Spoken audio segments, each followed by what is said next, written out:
Book of Heaven, Volume 11, Part 11. February 8th, 1915. Jesus does not want the childish fusses of self-reflections from the souls who must live in his will. The union of will forms all the perfection of the three divine persons. Necessity of chastisements, as creatures have rendered themselves unbearable. I continue on, very afflicted, because of the ways my always lovable Jesus has with me. But I am resigned to his most holy volition. If I lament to Jesus because of his privations and his silence, he says to me, "This is not the time to think about this. These are childish fusses, and of very weak souls, who care about themselves and not about me, who think of what they feel rather than of what they should be doing. These souls reek of human to me, and I cannot trust them. From you, I do not expect this. I want the heroism of the souls who, forgetting about themselves, care only about me, and united with me, occupy themselves with the salvation of my children, whom the devil tries to snatch from my arms, using all his tricks. I want you to adapt yourself to the times, now sorrowful, now mournful, now tragic, and to pray and cry together with me over the blindness of creatures. Your life must disappear, letting the whole of my life permeate you. If you do this, I shall perceive in you the fragrance of my divinity, and I shall trust you in these sad times. And yet, these are nothing but the preludes of chastisements. What shall happen when things go further? Poor children, poor children. And it seems that Jesus suffers so much that he remains speechless and hides more deeply than inside the heart, in such a way as to disappear completely. And when, tired of my sorrowful state, I renew my laments, I call him over and over again, and I say to him, "Jesus, don't you hear the tragedies that are happening? How is it possible that your compassionate heart can bear so much torment in your children?" He seems to just barely move in my interior, as if he did not want to be heard, and I feel another panting breath within my breathing, as if I were rattling. That is the breath of Jesus, because I recognize its sweetness. But while it refreshes me completely, it makes me feel mortal pains, because in that breath I feel the breath of all, especially of many dying lives. And Jesus suffers the rattle of agony with them. Other times, it seems that he is in so much pain that he sends feeble moans, such as to move the hardest hearts to pity. Then, as I continued my laments, this morning on coming he told me, "My daughter, the union of our wills is such that the will of one cannot be distinguished from that of the other. It is this union of will that forms all the perfection of the three divine persons, because, since we are equal in the will, This uniformity brings also the uniformity of sanctity, of wisdom, of beauty, of power, of love, and of all the rest of our being. So we reflect ourselves in one another, and our satisfaction in looking at one another is so great as to render us fully happy. So each one is reflected in the other, and each one pours into the other all the qualities of our being, like many immense seas of different joys. If anything were dissimilar among us, our being could not be perfect nor fully happy. Now, in creating man, we infused our image and likeness in him, so as to overwhelm him with our happiness, and be reflected and delighted in him. But man broke the first link of connection, the will, between himself and the Creator, therefore losing the true happiness. Even more, all evils swoop down upon him.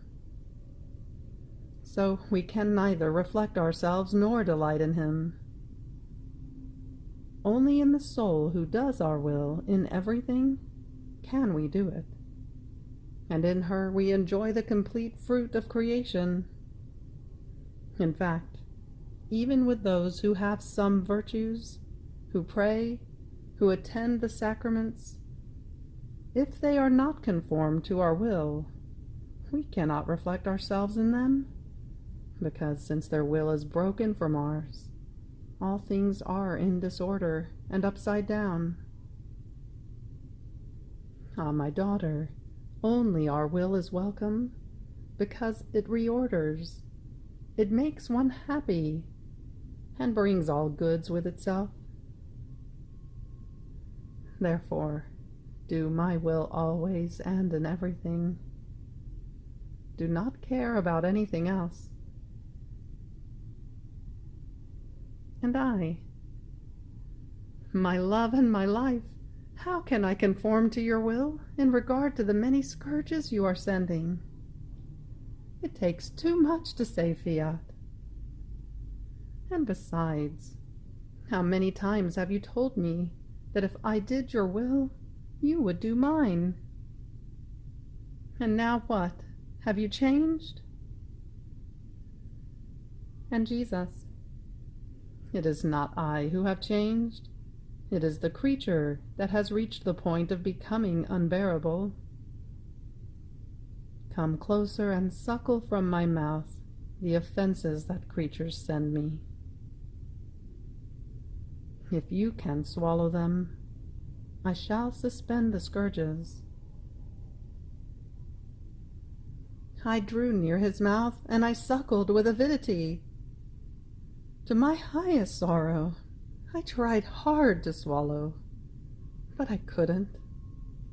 I choked. Then I returned to try hard again, but I could not manage. Then, with a tender voice, sobbing, Jesus told me, "Have you seen? You cannot swallow it. Spew it on the ground, and it shall fall upon creatures." So I spewed it, and Jesus too spewed it from his mouth upon the earth, saying, "This is nothing yet. This is nothing yet." And he disappeared. March 6, 1915. Jesus suspends the state of victim of Luisa in part, so as to give course to justice. As I was in my usual state, my always lovable Jesus came for a little while. Since my confessor was not well, and therefore my state had been interrupted, that is, it was not like before, when I would come round when called by obedience, I said to Jesus, "What do you want me to do? Should I stay, or should I try to come round when I feel free?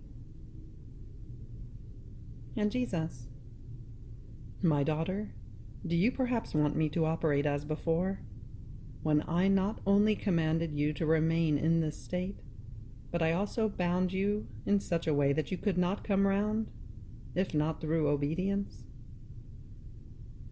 If I did this now, my love would feel constrained, and my justice would find an obstacle in pouring itself out fully upon creatures. And you might say to me, just as you keep me bound as victim of sufferings for love of you and for the creatures, so do I bind you in order to stop your justice from pouring itself out upon creatures. So the wars and the preparations that other nations are making to go to war would all go up in smoke. I cannot. At the most, if you want to remain in this state, or if the confessor wants to keep you in it, I shall have some regard for Corrado, and I shall spare something. But meanwhile, things are getting tighter, and my justice does not want you in this state at all, so as to be able to send immediately more scourges, make other nations go to war, and lower the pride of creatures, as they shall find defeats where they believe to find victories. Alas, my love cries, but my justice demands satisfaction. My daughter, patience. And he disappeared. But who can say how I was left? I felt I was dying, because I thought that had I gone out of that state by myself, I myself might be the cause for an increase in the scourges, and therefore for the entrance of other nations into the war, especially of Italy. What pain! What heartbreak! I felt all the weight of this suspension from Jesus, and I thought to myself, who knows whether Jesus is not permitting the confessor to be well, so as to give the final blow and make Italy enter the war? How many suspicions and fears! And as I came out of that state by myself, I spent a day of tears and of intense bitterness. March 7th, 1915. Chastisements. The children of the Church shall be her fiercest enemies. The thought of the scourges and of the fact that I might foment them by going out of that state by myself pierced my heart. The confessor continued not to be well. I prayed and cried, and I could not make up my mind. Blessed Jesus would come like a flash and then run away, leaving me free. Finally, moved to compassion, he came, and compassionating and caressing all of me, told me, "My daughter, your constancy conquers me. Love and prayer bind me, and almost wage battle against me. Therefore, I have come to be with you for a little while, for I could resist no more. Poor daughter, do not cry. Here I am, all for you. Patience, courage, do not lose heart. If you knew how much I suffer, but the ingratitude of creatures forces me to do this. Their enormous sins, their incredulity, almost wanting to challenge me. And this is the least. If I told you about the religious side, how many sacrileges, how many rebellions. How many pretend to be my children, while they are my fiercest enemies. These false sons are usurpers, self-interested, and incredulous. Their hearts are bilges of vice. These very sons shall be the first to wage war against the church. They shall try to kill their own mother. Oh, how many of them are already about to come out into the field. Now there is war among governments and countries. Soon they shall make war against the church, and her greatest enemies shall be her own children. My heart is lacerated with sorrow. But in spite of all this, I shall let this storm pass by, and the face of the earth and the churches be washed by the blood of the same ones who have smeared them and contaminated them. You too, unite yourself to my sorrow. Pray and be patient in watching this storm pass by. But who can say my torment? I felt I was more dead than alive. May Jesus be always blessed, and may his holy will be always done. April 3rd, 1915. The divine will is like heaven and sun for the soul.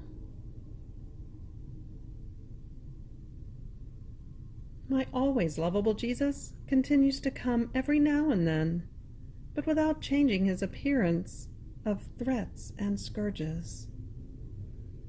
And if sometimes he delays, he comes with an appearance that moves one to pity, tired, exhausted. He draws me to himself and transforms me into himself. Then he enters into me and transforms himself into me. He wants me to kiss his wounds one by one, to adore them and to repair. Then, after he has made me soothe his most holy humanity, he tells me, my daughter, it is necessary that I come to you every now and then to take rest, to be soothed, to pour myself out. Otherwise I would cause the world to be devoured by fire. And without giving me time to tell him anything, he escapes. Now, this morning, as I was in my usual state, and since he was delaying, I thought to myself, what would have happened to me during these privations of my sweet Jesus, if it wasn't for the holy divine will? Who would have given me life, strength, help? O holy divine will, in you I enclose myself. In you I abandon myself. In you I rest.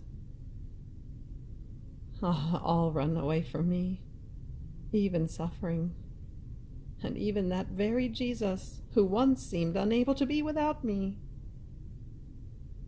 You alone do not escape from me, O holy will.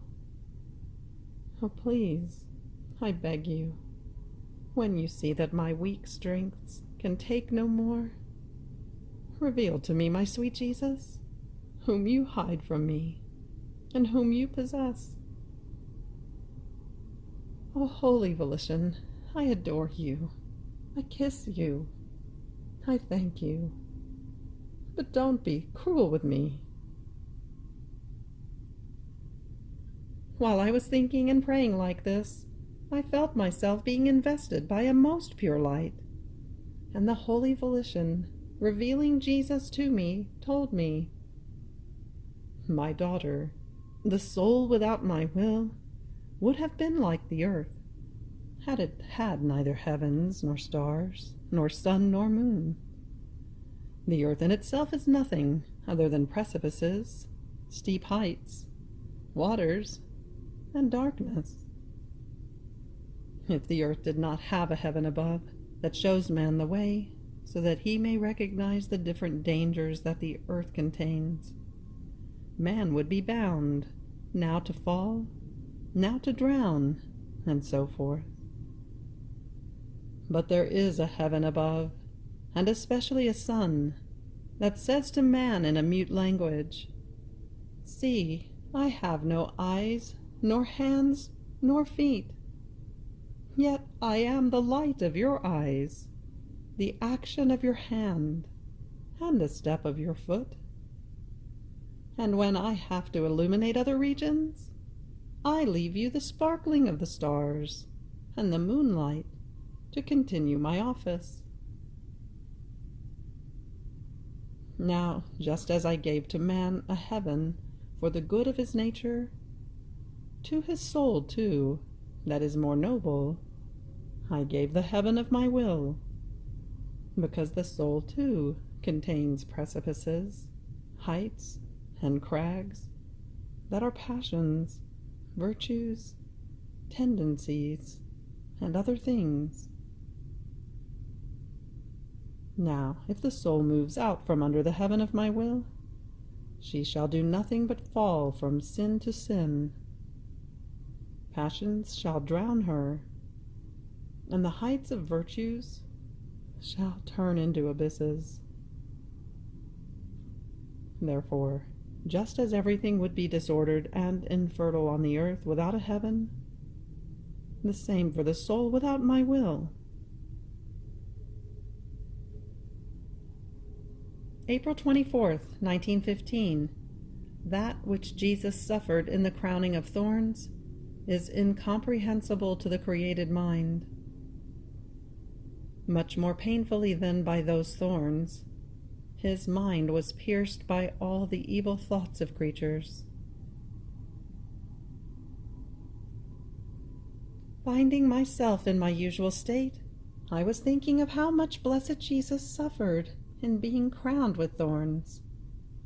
And making himself seen, Jesus told me, "My daughter, the pains that I suffered were incomprehensible to the created mind.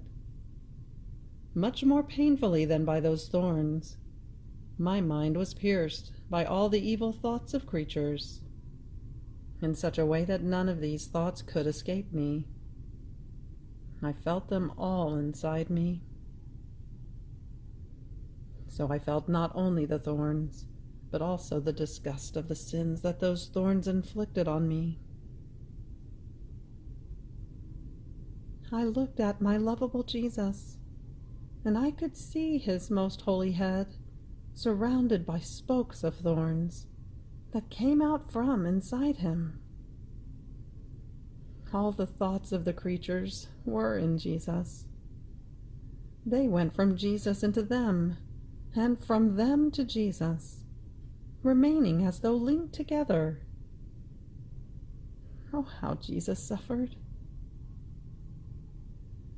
Then he added, "My daughter, only the souls who live in my will can give me true reparations and soothe me from thorns so sharp.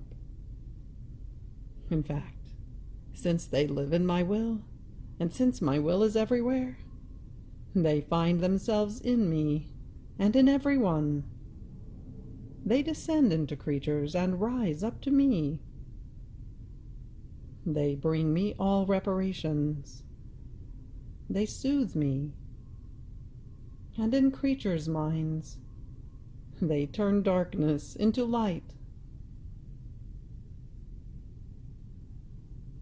May 2nd, 1915.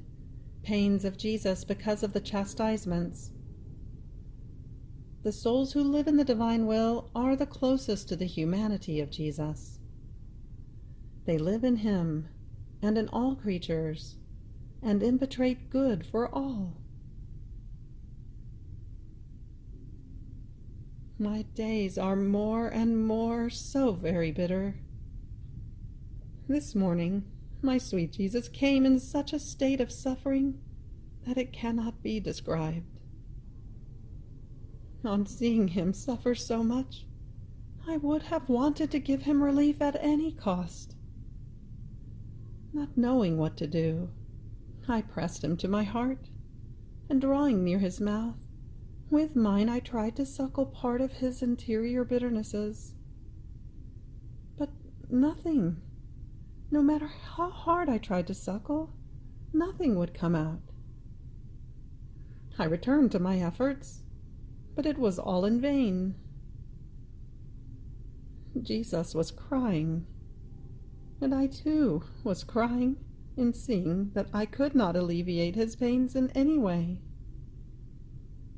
What a cruel torment! Jesus was crying because he wanted to pour his bitternesses into me, but his justice prevented him from doing it. I was crying and seeing him cry, and because I could not help him. These are pains that no words can describe. Then, sobbing, Jesus told me, "My daughter, sin snatched scourges and war from my hands. I am forced to allow them, and at the same time I cry and suffer with the creature." I felt I was dying for the pain. And Jesus, wanting to distract me, added, "My daughter, do not lose heart. This too is in my will, because only the souls who live in my will can confront my justice. Only those who live in my volition have free access to share in the divine decrees and plead for their brothers. Those who dwell in my will are the ones who possess all the fruits of my humanity, because my humanity had its limits, while my will has no limits, and my humanity lived in my will, immersed in it, inside and out. Now, the souls who live in my will are the closest to my humanity, making my humanity their own, because I gave it to them. They can present themselves before the divinity as invested with it, like another me, and they can disarm divine justice and impetrate scripts of forgiveness for the perverted creatures. Since they live in my will, they live in me, and since I live in everyone, they also live in everyone, and for the good of all. They live hovering in the air like sun, and their prayers, acts, reparations, and everything they do are like rays that descend from them for the good of all. May 18th, 1915. Chastisements. Jesus shall have regard for the souls who live of his will, and for the places where these souls live. Continuing in my poor state, I feel my poor nature succumbing. I am in a state of continuous violence. I want to do violence to my lovable Jesus, but he hides more so as not to be forced. Then, when he sees that I am not in the act of doing violence to him because he is hidden, all of a sudden he makes himself seen and bursts into crying because of what miserable humanity is suffering and shall suffer. Other times, in a moving and almost imploring tone, he tells me, "Daughter, do not use violence on me. My state is already violent in itself, because of the grave evils that creatures suffer and shall suffer. But I must give justice its rights." And while saying this, he cries, and I cry together with him. Many times it seems that, transforming himself completely into me, he cries through my eyes, And then all the tragedies that Jesus had shown me many years before, human bodies mutilated, floods of blood, towns destroyed, churches profaned, pass before my mind. My poor heart is lacerated by the pain. I feel it now writhe because of the spasm, now ice cold. And while I suffer this, I hear the voice of Jesus saying, "How I grieve, how I grieve." And he bursts into sobs. But who can say everything? Now, as I was in this state, my sweet Jesus, in order to somehow calm my fears and frights, told me, "My daughter, courage. It is true that great shall be the tragedy, but know that I shall have regard for the souls who live of my will, and for the places where these souls live. Just as the kings of the earth have their courts, their quarters, in which they keep safe in the midst of dangers and of the fiercest enemies, because the strength they have is so great that their very enemies, while they destroy other places, do not even look at that point for fear of being defeated. In the same way, I too, King of Heaven, have my quarters, my courts upon earth. These are the souls who live in my volition, in whom I live, and the court of heaven crowds round them. The strength of my will keeps them safe, rendering the bullets cold and driving back the fiercest enemies. My daughter, why do the blessed themselves remain safe and fully happy, even when they see that creatures suffer and that the earth is in flames? Precisely because they live completely in my will.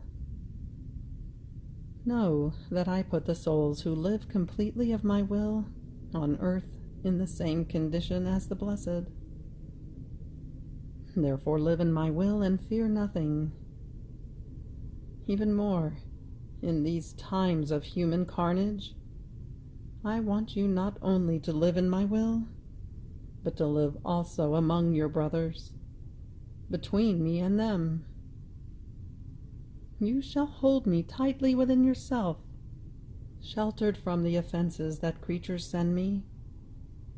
And as I give you my humanity and what I suffered as gift, while keeping me sheltered, you shall give to your brothers my blood, my wounds, my thorns, and my merits for their salvation." You have reached the end of the Book of Heaven, Volume 11, Part 11. Fiat.